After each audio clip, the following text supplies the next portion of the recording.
Hello people. Right, I had to rush out today, so we've only got the one trade prior to this video, and then this one I just waited patiently for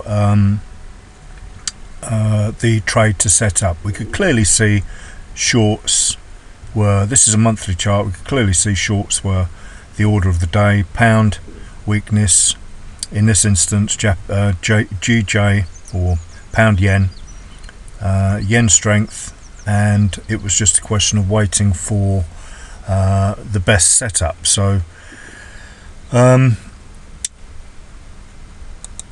draw a few lines on the chart. Sorry, didn't mean to do that. And clearly see much the same as the pound New Zealand dollar, nothing obvious in the way of the price at the moment on the monthly. We've got support right down here. We've got a massive, I think they call it a parent candle, mother candle, whatever.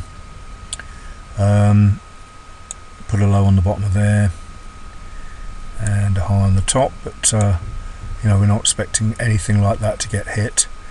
Now clearly this had a problem, so we've got the lows down here, but they're not going to, I say that had a problem because it's pushed the price down and then something's forced it up.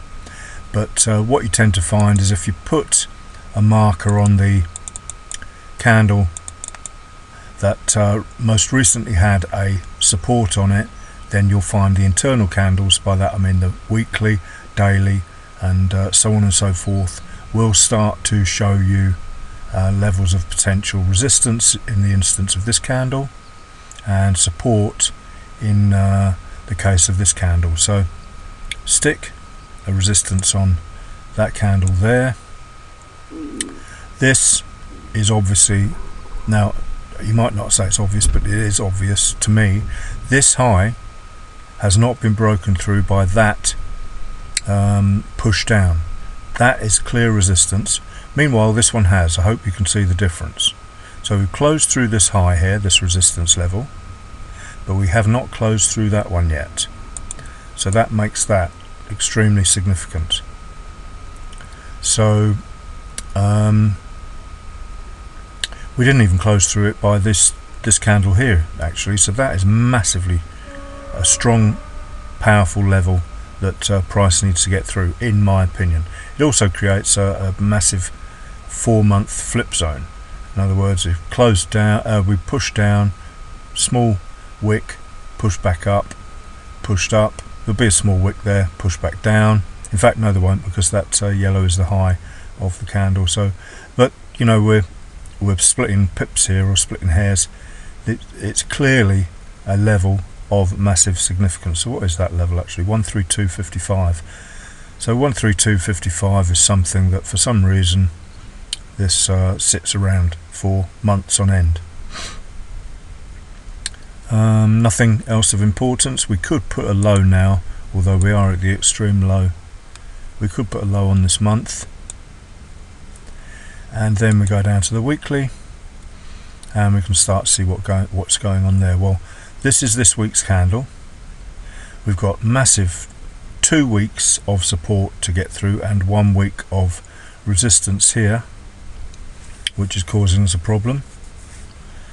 Once again, support's over here on the weekly, but nothing in between. You know, there's not a low of a candle here or here. You know, this one here is, but obviously that's been broken now and tested.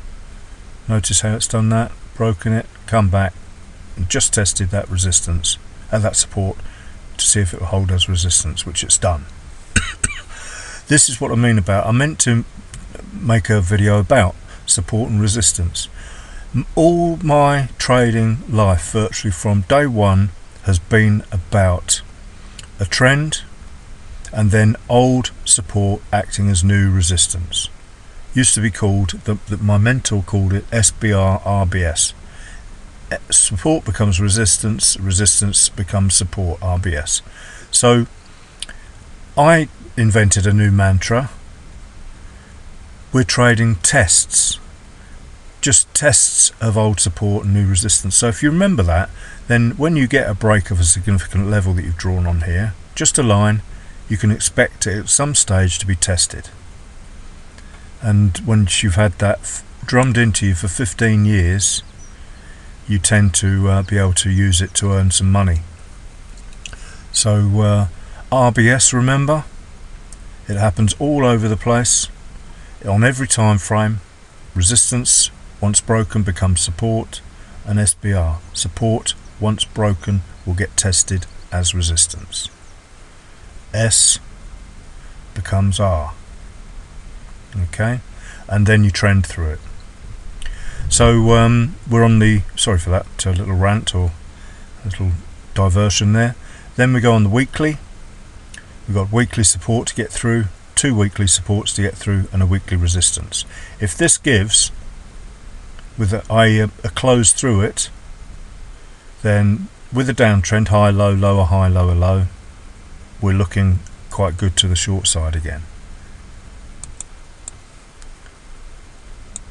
And notice there is a difference between this testing the support and this single candle coming back and testing support.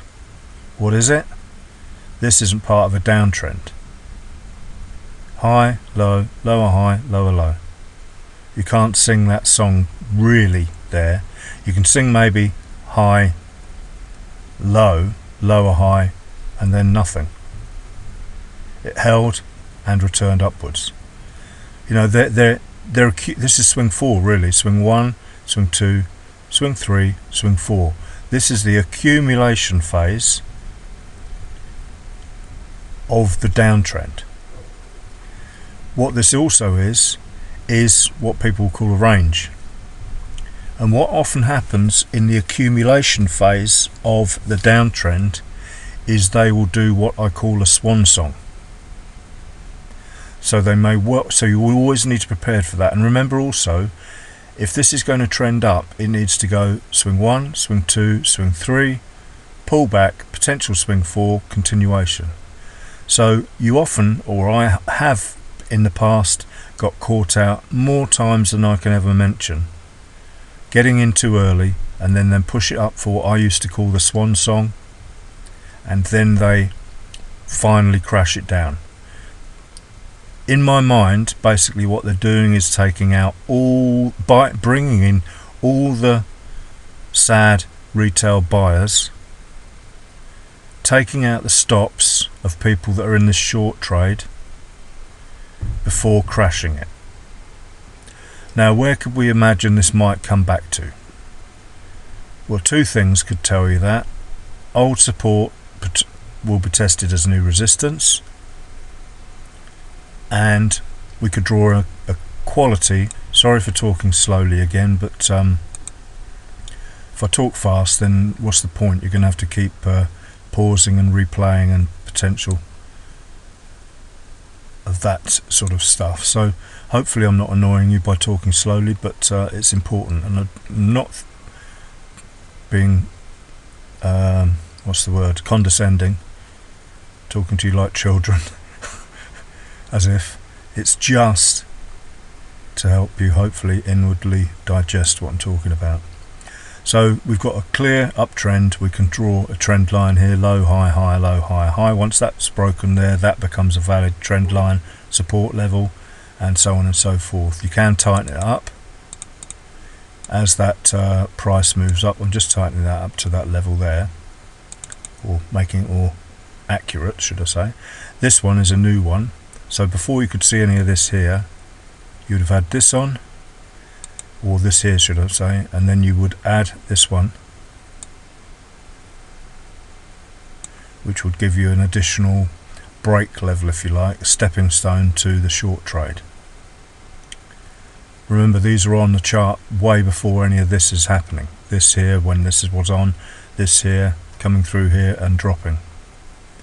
So this is 3 swings or 4 swings on the lower time frame. Never assume it's going to go up there and trade it accordingly.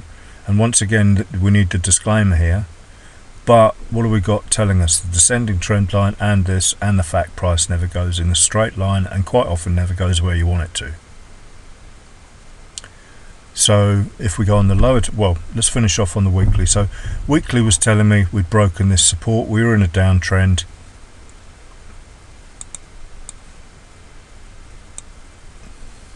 I better stop this, call this part 1, and come back and create part 2. I've finished the weekly, I think. Yep, I can come back and go straight to the daily chart.